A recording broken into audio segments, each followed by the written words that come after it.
déjà, bonsoir à toutes et à tous, et puis bonne année. C'est pas facile de commencer comme ça. Bonne année.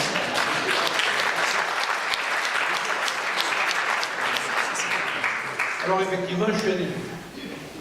Je suis un élu, je suis maire de la commune de Blasimont, j'ai 55 ans, et je suis président de l'association des maires ruraux de Gironde. Association qu'on pourrait appeler gratte-poil.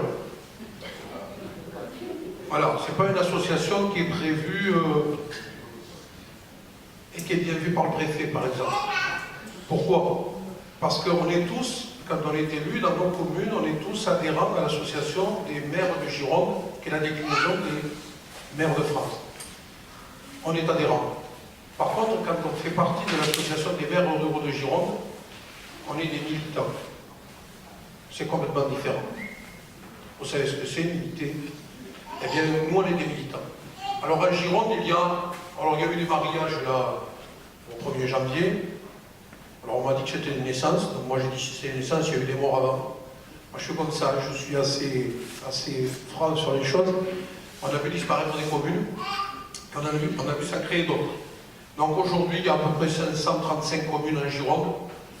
Et il y a 460 communes qui sont des communes du monde rural. Le monde rural, c'est moins de 3500 habitants. En 2014, on était une petite vingtaine. Redynamiser le mouvement, c'est compliqué. C'est très compliqué. Aujourd'hui, on est 150. C'est beaucoup de travail. C'est beaucoup de travail, mais ce travail, ça paie. Et aujourd'hui, parce qu'on est nombreux, parce qu'on est organisé, on est reçu par le préfet, on est reçu par le DAZEN. Vous savez, l'inspecteur, on l'appelle DAZEN, c'est l'inspecteur d'académie, par le recteur. On est reçu un petit peu partout, et au plan national, notre association, qui regroupe 10 000 communes rurales, est reçue aussi, depuis quelque temps, à Matignon ou à l'Élysée, pour aller remettre des cahiers de doléances, pour aller aussi dire ce que l'on subit. Et quand une commune subit, ne jamais oublier que c'est nous qui subissons, habitants de ces communes. Quand on voit partir une perception, on n'aime pas les perceptions. C'est vrai, on n'aime pas, parce qu'il faut aller payer les impôts, par exemple. Donc on n'aime pas les perceptions. Mais en fait, une perception, c'est un service public. C'est avec des gens avec qui on peut discuter, des fois, pour arriver à ventiler les règlements de nos impôts. C'est une maternité qui va fermer. On a connu ça dans notre territoire, la maternité de la Rivoire qui était fermée. C'est des services publics qui s'en vont, c'est des écoles où on nous met la pression, et chaque fois, c'est nous tous ensemble, que l'on soit à Blasimont, dans l'entour de mer, ou à Porchère, ou à Coutras, chaque fois c'est nous qui subissons. Donc il est absolument nécessaire de se fédérer, absolument nécessaire de s'organiser, et absolument nécessaire d'être nombreux. Vous avez raison, monsieur. Quand on est seul, on ne pèse pas. Quand on est nombreux, on pèse. Moi, je l'ai remarqué au début. À 20, le préfet ne m'entendait pas. Un jour, je lui ai proposé de lui acheter un sonotone. Le préfet d'Artoux ne l'a pas voulu. Arrêtez qu'il entendait bien. C'est pas vrai, il était sourd comme tout. Maintenant, dans 150, le préfet l'allemand, qui est un homme très métallique. Très métallique. Malgré tout, il nous reçoit, il nous entend. C'est pour ça qu'on a mis en place, on va y venir après, des cahiers de doléances, et c'est pour ça qu'il est absolument nécessaire qu'on soit nombreux. Et dans votre combat, qui est notre combat, parce qu'on est tous gilets jaunes,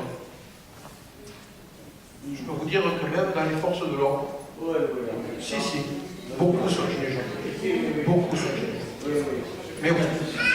Mais oui, je pourrais vous donner des exemples et vous amener rencontrer des gens qui sont très emmerdés quand on leur donne l'ordre d'aller sortir des gens sur des ronds-points. On en a parlé le 1er janvier, parce qu'on était ensemble sur des moments qui ne sont pas toujours sympathiques, puisqu'on m'a appelé dans ma commune, il y avait un décès le 1er janvier, et j'étais avec les gendarmes, et quand on en a parlé, vous savez ce que j'avais donné comme conseil aux Gilets jaunes de la mort, parce que ça aussi ça se dit, et puis ils ont raison après il faut le dire. Donc c'est pour ça qu'il faut que l'on soit organisé. Et il faut que ce mouvement par la suite continue. Alors, Dans la présentation, c'est assez simple. Vous avez compris que le monde rural, les élus du monde rural, on est gilets jaunes depuis déjà un moment parce qu'on avait prévu longtemps de ce qui allait arriver. On ne peut être que nombreux dans les communes, nombreux sur le terrain, et il faut que l'on soit solidaires les uns des autres. Il n'y a pas d'autre solution pour que ça puisse fonctionner. Et fonctionner, peut-être, certains ont fait de la casse. Je ne sais pas si c'était organisé ou pas. Je n'ai aucune idée là-dessus. Mais je pense que plus on est organisé, plus on est nombreux, plus on pèse, et plus il faut faire remonter des doléances, mais aussi des propositions. C'est très important. Voilà, nous, c'est ce qu'on a organisé, et on va pouvoir en parler un petit peu plus. Mais je sais que Jean-Luc, à côté de moi, m'a dit je t'ai préparé quelques questions. Donc, je vais vous laisser questionner, puis vous me questionnerez. Parce que faites attention, je suis un élu. Quand j'ai un micro, je ne vais pas m'arrêter.